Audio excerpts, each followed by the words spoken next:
नमस्कार दोस्तों, आज मैं जिस मुद्दे पर बात करने वाला हूं वो कहीं ना कहीं आपके लाइफ से भी जुड़ी हुई है। जरा आप सोचो कि अगर आपके लाइफ से ऑक्सीजन छीन लिया जाए तो क्या आपका जीवित रहना संभव है। दरअसल ये बात मैं इसलिए कह रहा हूं क्योंकि जिन पेड़ पौधों से हमें ऑक्सीजन मिलता है और जिसके वजह से बारिश होती है, जिससे हम फसल लगाते हैं और अन्न उगाकर अपना जीवन यापन करते हैं, उन्हीं पेड़ पौधों के जंगल को आज काटा जा रहा है। अरावली, हंसदेव, सतपुड़ा, दंडकारण्य, वेस्टर्न घाट और भी भारत के अंदर जितने भी बड़े बड़े जंगल हैं, सबको डेवलपमेंट के नाम पे सिर्फ काटा जा रहा है। ये जंगल सिर्फ हरियाली नहीं है, ये बारिश का फैक्ट्री है और नदियों का जन्मभूमि है। लेकिन आज के समय में इन जंगलों को टुकड़ों में काटकर बेचा जा रहा है। कभी कहा जाता है माइनिंग जरूरी है, कभी कहा जाता है हाईवे और रेल लाइन जरूरी है, तो कभी कहा जाता है इंडस्ट्रियल कॉरिडोर जरूरी है। लेकिन सवाल यहाँ ये है कि क्या डेवलपमेंट का मतलब सिर्फ जंगल काटना है? दोस्तों, क्या आपको ऐसा डेवलपमेंट चाहिए जिसमें हवा जहरीला हो और पानी खरीदना पड़े? देखो, अगर आप ये सोचते हो कि ये सरकार हमारे लिए विकास कर रही है, नई नई इंडस्ट्रियां लगा रही है, तो शायद आप पार्टी के नशे में अंधे हो चुके हो। क्योंकि सरकार सिर्फ मंच से कह देती है कि एक पेड़ माँ के नाम,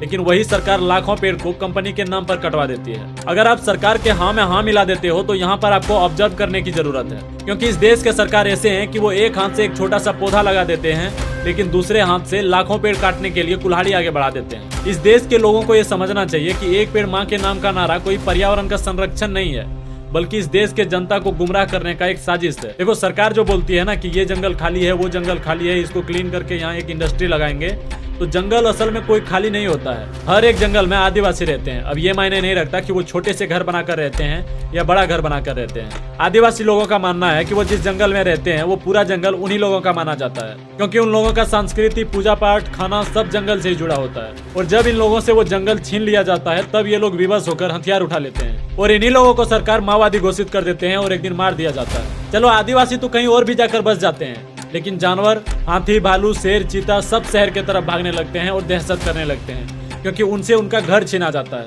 और एक चीज पता है, जब सारे जंगल कट जाएंगे ना तो कभी बारिश भी नहीं होगी, और जब बारिश नहीं होगी तो हर जगह सिर्फ और सिर्फ सुखाड़ का ही नजारा देखने को मिलेगा। और इसका सबसे ज्यादा इफेक्ट पड़ेगा जानवर और पक्षियों पर।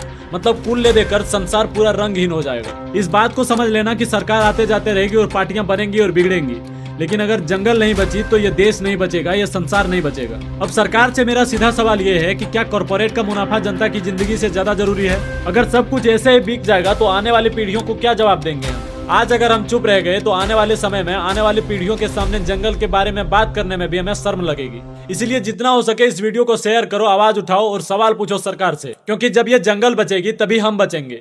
इसी के साथ इस चैनल को सब्सक्राइब कर लेना ताकि हमें भी आवाज उठाने में मदद मिल सके।